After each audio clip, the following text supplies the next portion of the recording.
Praise the Lord. அன்பான தேவ பிள்ளைகளே, இதை கேட்டுக்கொண்டிருக்கிற ஒவ்வொருவருக்கும் இயேசு கிறிஸ்துவின் இனிய நாமத்தில் என்னுடைய வாழ்த்தலை தெரிவித்துக் கொள்கிறேன். இன்றைய வேத வசனம் சங்கீதம் 3:3.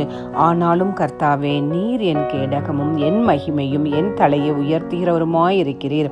அன்பான தேவ பிள்ளைகளே, இந்த வேத வசனமானது தாவீது ராஜா தன் மகனாகிய அப்சலேமுக்கு தப்பி ஓடி போகில் எழுதின ஒரு சங்கீதம் தான் இந்த வேத வசனம். அவர் எத்தனை ஒரு இக்கட்டான சூழ்நிலையில் இந்த வேத வசனத்தை அவர் சொல்கிறார். எத்தனை, அதாவது இந்த அவருடைய உயிருக்கே ஒரு ஆபத்தான ஒரு சூழ்நிலை. அந்த நேரத்தில் அவர் எவ்வளவு தைரியமாக, எவ்வளவு நம்பிக்கையோடு, எவ்வளவு ஒரு விசுவாசத்தோடு இந்த வார்த்தையை சொல்கிறார். கர்த்தாவே, நீர் என் கேடகம். கேடகம் என்பது ஒரு பாதுகாப்பு. அப்போ ஆண்டவர் தான் அவருடைய பாதுகாப்பு என்கிறதை அவர் விசுவாசித்திருந்திருக்கிறார். அதனால தான் அவ்வளவு தைரியமாக அவர் சொல்கிறார்.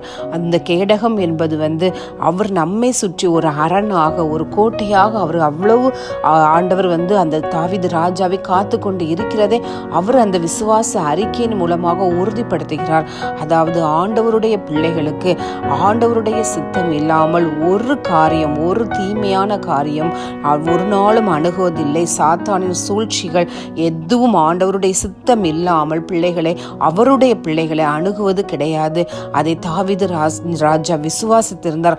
அதனால் தான் அவ்வளவு தைரியமாக அவர் சொல்கிறார், கர்த்தாவே, நீர் என் கேடகம், என் மகிமை. அவருடைய மகிமை அவர்தான் என்பது அவர் நிச்சயித்து இருந்தார்.